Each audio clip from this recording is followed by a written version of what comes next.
Everyone, welcome to Deb Sheppard Live. Whatever platform you're on, we just want to welcome you. Thank you so much for being here. I want to talk about a few things, and then, of course, we would like to do those readings. Behind all the cameras, we have Miss Dana. Hola. Hola. We also have Elizabeth Walker. She's managing things as well, so you'll hear her name. And just want to welcome everybody again and be back in contact and saying hello. So what we're going to talk about a little bit is my podcast, Spirited Straight Talk, which is really, if you haven't listened to it yet, please do, because we're really getting some great responses from it. And it's Dana and me talking. A lot of times we have guests on. But the last one, or the one we just launched on Monday, was being authentic. I think that's something much more. It's called how to be authentic to yourself without all the judgment, because sometimes we play these roles where we want to fit in, we want to be accepted. And now with social media that we're on, these platforms, we really come to the place of how many likes do we get, how many downloads we get, all those kind of things that makes us feel whether we're acceptable or not. And so either we're really outrageous, or sometimes we play it really small, whatever that looks like. But it's about learning to really trust yourself, because the more authentic that you become in your own life, the more and the better that you can hear your guides and your loved ones. So if you want that direction from your loved ones, we keep rolling. Keep rolling. I just got a little message, and it wasn't from a dead person. It's live. She wasn't supposed to say that. It's live. What can I say? Anyway, the point being is that if you really want to develop your intuition and connect with your guides and connect to that higher power, whatever you want to call it, it's learning to be authentic. Because if you're trying to be someone you're not, the information or trying to get information will not come through if you're being somebody else to make other people happy. And a lot of us have our communities. So welcome to Facebook Live today. That's what I'm supposed to Deb do. was so excited about being on. And you'll revisit this topic in just a moment. We're just letting people join, letting everybody shout come outs. on. Yeah, where am I today? Hi, Deb Sheppard. Maybe I should be having a cocktail to kind of get back in alignment. So sorry if this is your first time, but let us know where you're from. We want some shout outs. We want everyone to join and stay connected for a little more on that topic. So what happened is I ran up here last second because my morning was going a little differently than planned. So I was a little rushed, so I'm not centered. So thank you, everyone, for being patient. I guess we're all human, but I'm being authentic. This is truly who I am. I'm wearing Dana's peacock earrings. She doesn't know that. Oh, fun. Yeah. So let us know where you're from. If this is your first time, if you're a follower or a current student, whatever that looks like for you, and share. And we're also doing a little bit of Ask Deb Anything today. So any question you have that is a spiritual topic, world topic, anything that benefits the entire group that is on, please ask it. And then we will also get to a couple readings here shortly. Elizabeth is the one behind the scenes who is determining or randomly choosing. Helping us get to that person. Whoever comes on live with Deb here in just a little bit. So it takes a village. It does. So another little message. So 2 messages. Ask Deb anything. Put in any question you have, and we'll get to as many as we can. I love that. And questions. Good. And she's going to talk about this topic that she just spoke about again. And if you want a reading, please type in the first name of your loved one that you would like for Deb to connect with and their relationship to you. If you're on Instagram, just put your name in as well. And Elizabeth is going to be behind the scenes kind of picking who comes on real quick with Deb. So thanks, everybody, for joining. Now I can take a deep breath. Be one with the universe. So obviously I'm not perfect. Yeah, you are, mostly. And this also tells us too that sometimes we won't go forward in life unless it looks perfect or we know the outcome. So part of this is trusting that you do have a support system, that it doesn't have to look perfect. Mm-hmm. And I think also any of you that are listening is sometimes we get into that fear about exposing who we are or not allowing it to just be real. Mm-hmm. And as Dana has said and other people, is I'm just really down to earth. I just tell you who I am. I don't hide anything. And I'm tired of my previous life in this lifetime where I had to pretend to be somebody else. So even being up here raw and not being completely in alignment with things is okay. Mm-hmm. I used to walk away feeling guilty for these things, but not anymore. I just roll with it and laugh. So we have several people joining on YouTube today. That's Yay, exciting. yes. Yay. We'll do some shout outs real quick just because that's fun.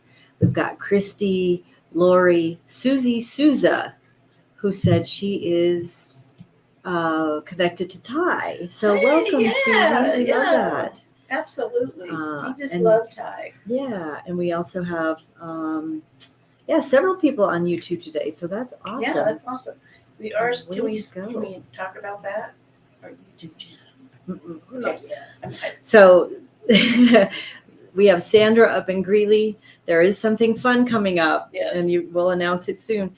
Julie Hutchison, welcome, Hey, Julie. She said she's a student. She's with a smile. Yeah, Julie is one of our favorite people, and we support her. She supports us, but she lost her daughter from SUDEP, which is sudden unexpected death in epilepsy, and so she raises money to help people. The Chelsea Hutchison Foundation. Check it out. Yeah. We've got Marjorie from Warwick, Rhode Island. We love to see where people are from. Derry, Pennsylvania. That's Barbara Sheen. Danielle from Aurora, good old Aurora, Colorado. Aurora. Lisa, who's on YouTube, is in Nebraska. We just love to say shout outs. We've got on Instagram, we've got somebody Skapinski. I wish I could see their names real quick. It comes through so quick, but Northern Cali.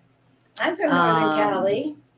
Yeah, you are. We've got Natasha, who's on. We've got. I wish I would have had the name.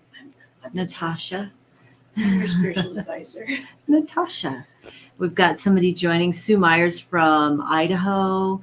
It's always fun to see the reach. Yeah. Anyway, so topic to Deb Sheppard. Let's rewind. Take two. So if you haven't followed us on our podcast, Spirited Straight Talk, Dana and I, it was launched on Monday about being your authentic self. Obviously, I'm very authentic today, so perfect alignment with that.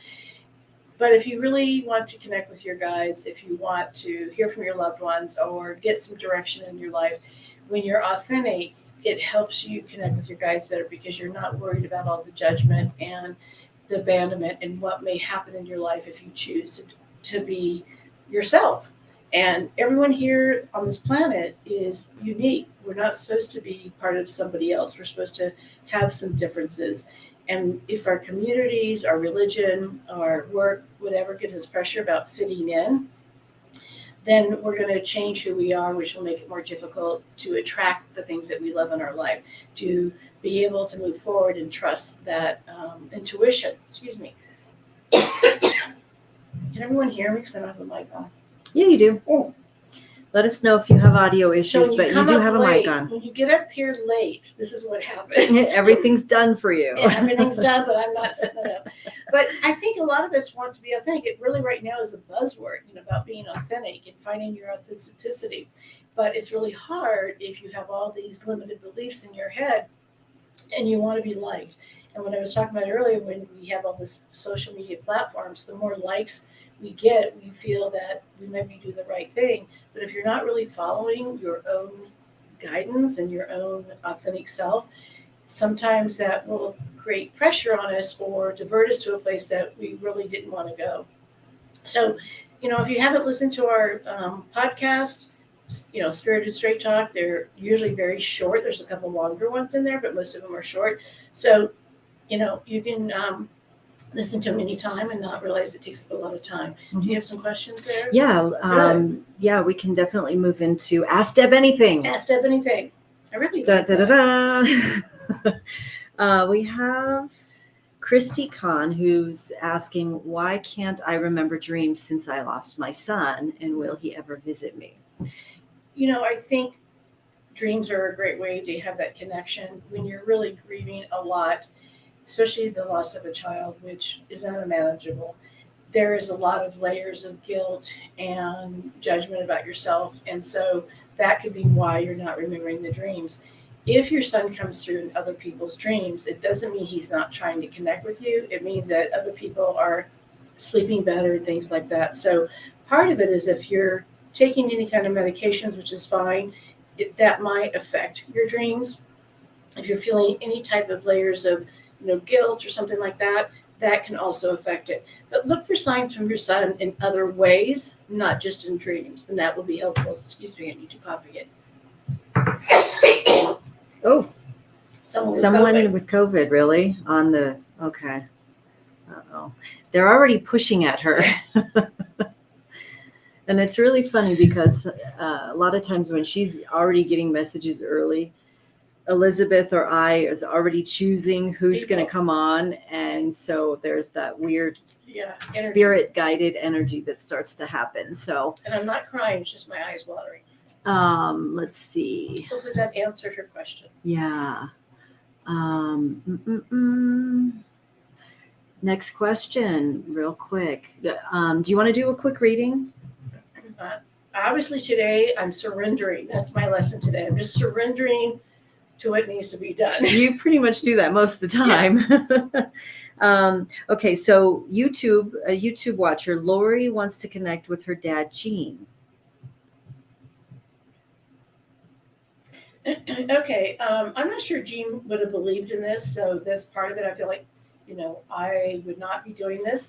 I feel like he's a strong individual in the family. I don't feel like he's been gone very long. If he died of COVID, let me know. That might stop I don't feel like it was COVID, but just in case. He's also saying that some people didn't have closure in his death. So if you feel like you didn't get to say goodbye or didn't have that connection, he says, don't go there. I'm seeing a candle, which usually means that there's been an anniversary or birthday of someone in your family or around him in the last 30 days, either way. And he keeps talking about going to the water and going to the water. So, Lori, let me know if that makes any sense to you. And I feel like there's a lot of outdoor connection for him. So if that was the place that he really loved, that's also the way to connect with your dad. He's not telling me how he died. So I just like he's here to, I don't feel like he wanted to, sometimes they get people that don't want to talk about their death. They want to talk about their life. And I feel like that's Gene for sure. Catch your breath for one moment. A question from Deanne. How do you help kids understand their energetic visions? They can see energies and entities during the day and it's okay, but at night it freaks them out. Absolutely. I think part of it is that even if you watch any Disney movies, even Monsters Inc., where there's a monster in the closet, I think there is part of that. So it's allowing your kids to, and I really like, Dan, that you're open to letting your kids have those connections, is leave some lights on. We do salt crystals. If you've seen those, I'm sure they're really popular right now. You can have that in the room. What do they need to do to feel safe in there? You can put, it's just really strange, but you can put large rocks under their bed and the four corners. If they have bunk beds, you really want them to be on the floor. So looking at that energy. With kids, it's hard to keep their rooms, organized and clean, but that will also help. And you can also do cleansings in there where maybe you do a blessing or you spray lavender, anything like that, that's going to help them feel like they're participating and knowing that they're safe. So it's having them have a voice that they feel safe during the night time when they're sleeping.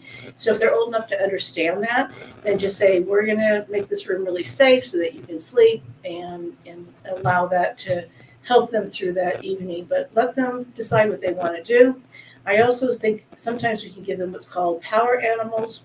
So if they look at some sort of totem animal that can help them. You can get a stuffed animal or a beanie baby or whatever it looks like. They can draw one that this is their animal that can be of protection. I keep seeing dragons for some reason around them. So if the dragon is, or the dragonfly too, the dragon is something that you can feel that they would like to have as a protector.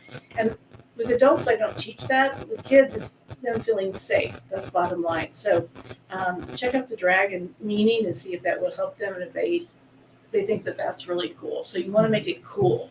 Like, oh, this is so cool. Look what we're doing. Mm-hmm. Let's make your head big for a second. Okay. Just a couple people. Billy is saying, thank you so much for doing this. She keeps seeing the numbers 1111 and looking for signs that she's on the right path. And she'd like a reading too. We're letting Elizabeth kind of randomly choose, but yes. Yeah. So for is it Leanne you said that was? Or Billy. So Billy, I don't know why I got Leanne. So for Billy, if you are seeing numbers, I would look at numerology as well. We actually had a person on, Glennis is her name, that is a numerologist. Listen to that podcast because she's fabulous. But if numbers are drawn to you, that is a way for you to get messages. So start studying some of that. That might really open up what you need to learn moving forward in your spiritual work. I'm trying to understand a comment that was made, but I'll share that in a minute. Carol is asking, I believe that everything in the unseen loves us unconditionally and wants to help us. We just need to ask, is this correct? What about others' beliefs that there are evil spirits? Okay, so that's two questions. Regarding the evil spirits, I've said to people that I think people that are living I'm more afraid of than the deceased. And we can attract a negative energy in our life if we are trying to deal with something that is from our past that we have fear-based. So those things will come up in order for us to deal with it. But it's not a negative energy or a fear-based. It's just for us to know that there's time for us to ask for help or to look at what's going on in our own life. I think the universe is open to all of us. I don't believe in my belief system that all of our family members are there to help us. I believe that we have more evolved, enlightened souls that are helping us. I do believe that family can be there, but I'm really looking for me personally, I'm looking for more evolved energies. But yeah, it's the whole law of attraction. So if you're attracting some negative energy in your life, look to see what you're putting out there on a daily basis. And if you're always negative, if you're not being authentic, if you are angry all the time, you may start attracting energies that are more negative, and that becomes your belief system versus healing from that. Don't let that story define you, and look to see why you're being a victim so that you can shift that energy. And a lot of us feel that our story is so valuable versus seeing it as a life lesson and to move forward. And that's really the key of that law of attraction, or attracting great things from the universe and those things around us. This is a huge topic, but that's a little bit of it. Deanne was saying that dragons are very big in their family. Okay. So her son played on a team called the Blue Dragons. We'll use it now in a different way. Yeah. So that's great. That was a really cool idea. And the Blue Dragon, if you think about the blue, it's all about the voice, where your kids can feel like they have a voice if they feel scared. And it's interesting because Carol's follow-up question really fits home. Like, what are we attracting that's fear-based? So if the kids are not feeling safe at school, right now, I know kids are off in the summer, but they're in there practicing how to divert a shooter. These kids are not going into normal school. I remember growing up a century ago, we were hiding under our desk in case we were bombed, Mm-hmm. Not that that would save us or not, but these kids are looking at live shootings and they're seeing it on. So these kids really need to have a voice and feel safe in their own environment. Just real quick, Vicki Racette, please email elizabeth@debsheppard.com. I put that in the notes, and she'll get you connected with Deb for a reading live with Deb. I'm putting it on the screen real quick as well. Yes, she lost a child. His name is Hans, Hans. Yeah, I probably said that wrong. So go ahead and email Elizabeth at Deb Sheppard. She'll get you connected. And there was a question from Susie Souza. How do I get to know my spirit guides or angels better? I would like to cultivate that relationship and build the bridge between me and them so we can communicate more directly. But I'm wondering if Ty has shared with her. Yeah, so talk to her Ty. classes. Yeah, so I teach, and a lot of that teaching is helping you connect with your guides. I do believe I have a podcast regarding connecting with your guides, so that would be another way. But part of it is meditation, and it's trusting.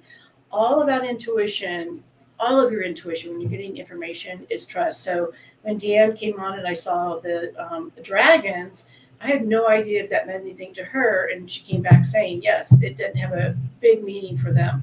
So it's really going into that trusting the gut and believing that they're there.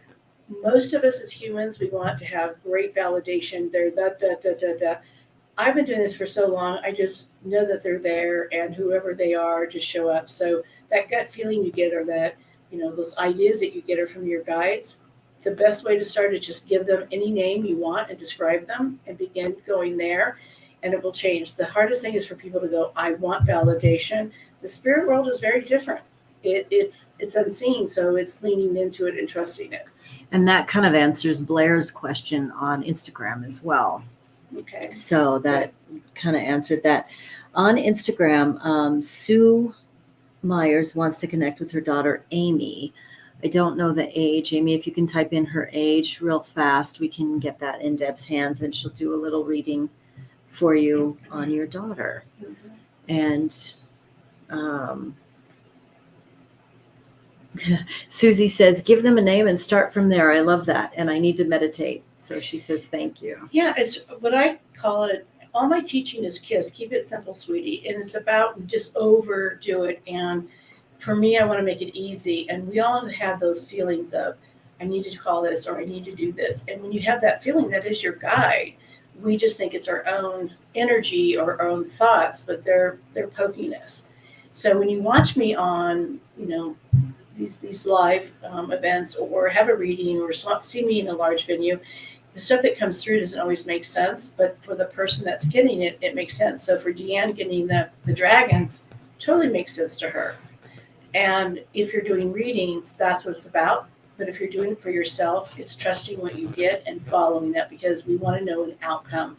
If you truly want to connect with your guides, it's trusting that process. That's number one. Mm-hmm. Did we get Amy's age?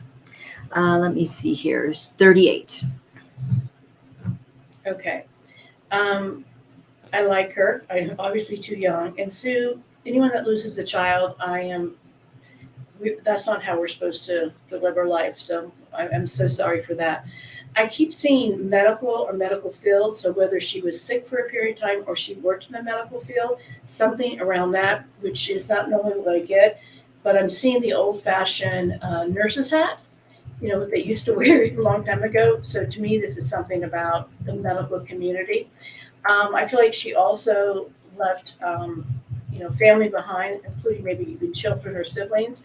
She is all heart. I feel like her passing feels more unexpected, but it could just be because she was just so young.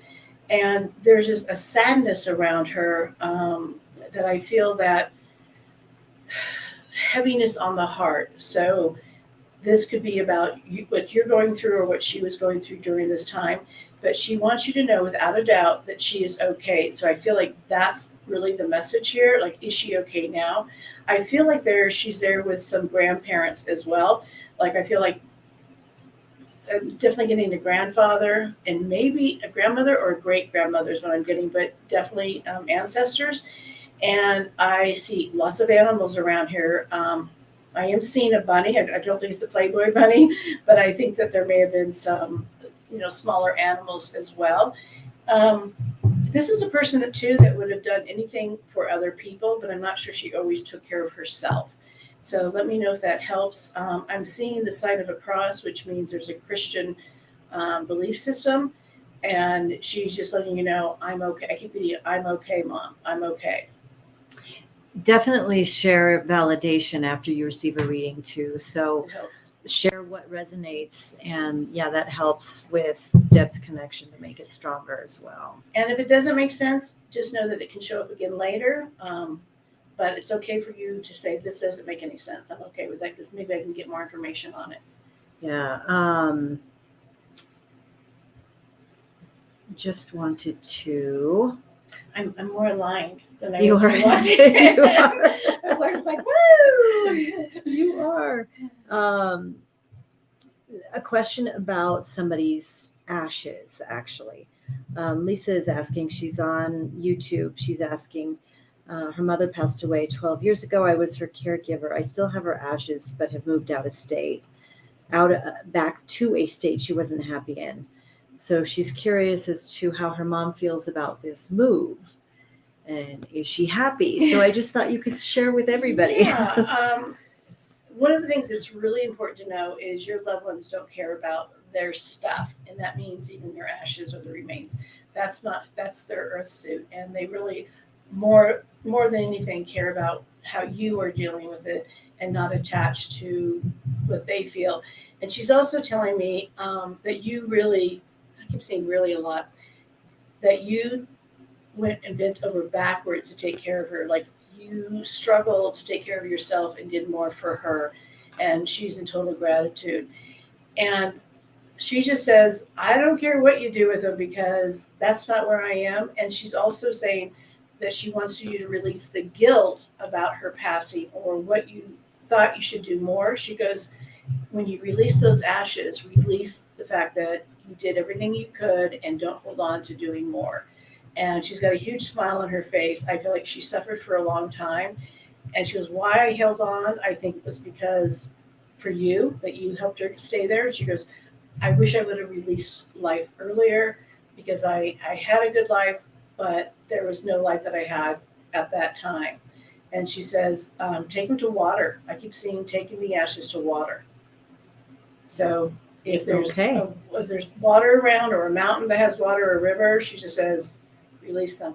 Now, again, you do not have to release them, but she's giving you permission if that's what you desire. They don't care where you are. Awesome. So let's bring Vicki on. Vicki is ready and waiting. Okay. As soon as she gets her phone stable, we're moving a little bit, we'll bring her on.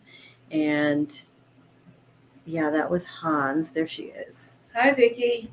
Hi, Deb. I'm so sorry for your loss of your son. Thank you. How old was Hans? 20. Okay. I was getting the age of 19. So in the year between 19 and 20, was there a lot going on? Yeah, there was. Okay. I just feel like when you said 20 and I was getting 19.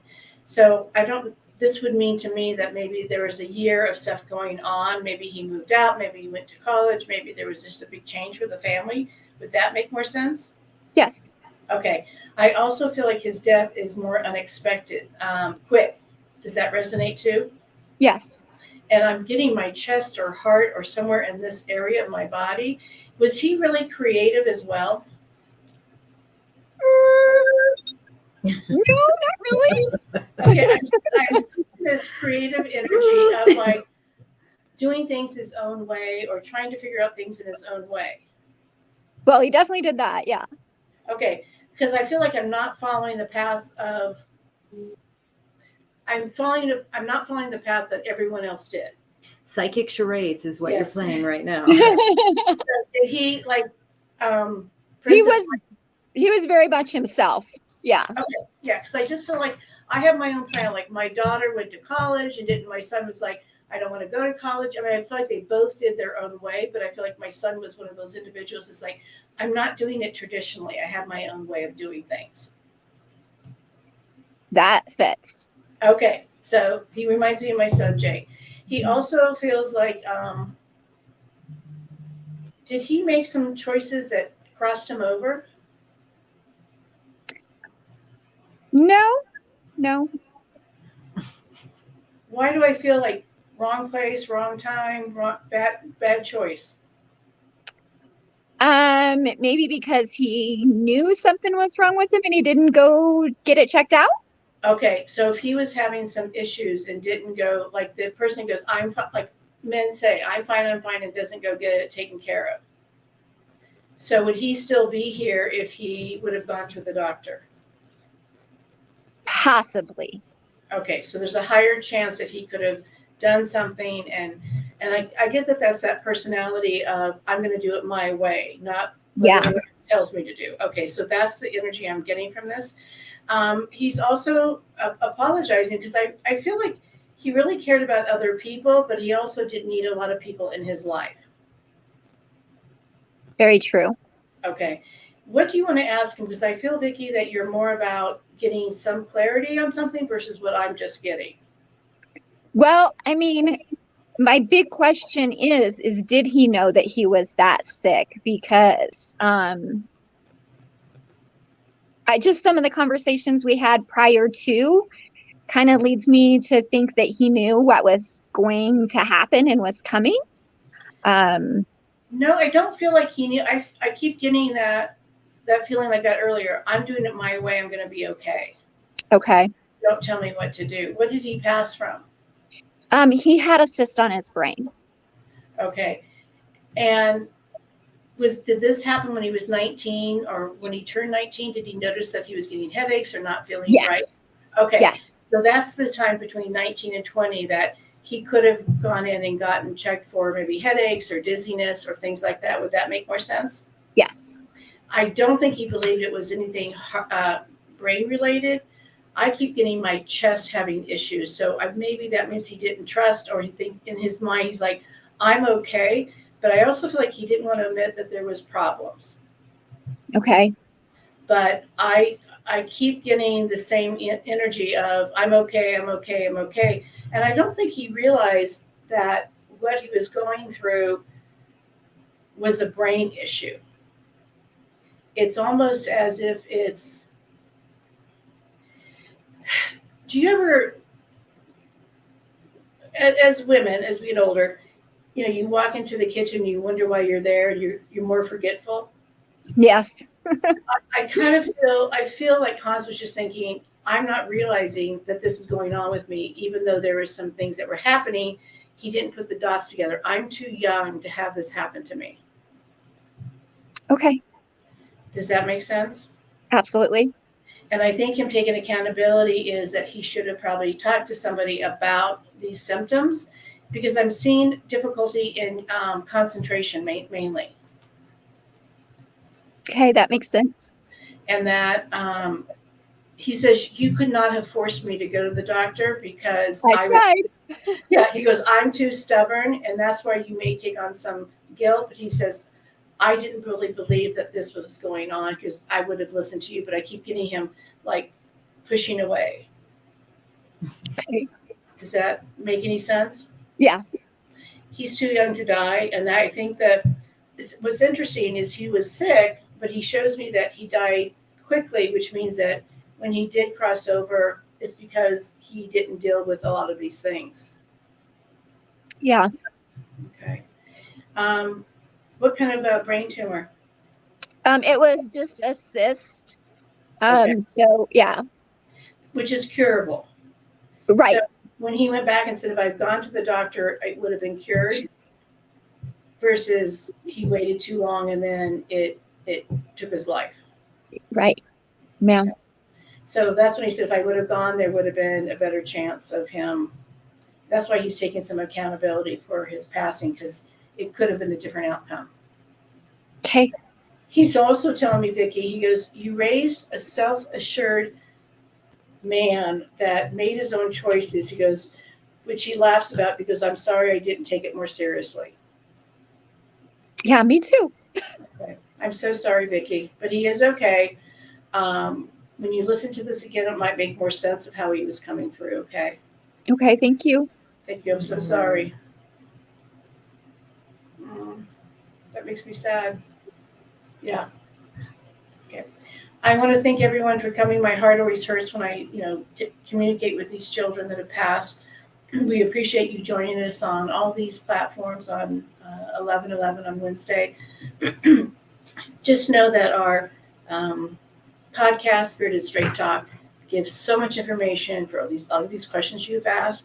And so just please follow us on Spirited Straight Talk. And if you want to book a session with Deb, call me. Call, okay? Yeah. What I always say is Website, debsheppard.com. thank you so much.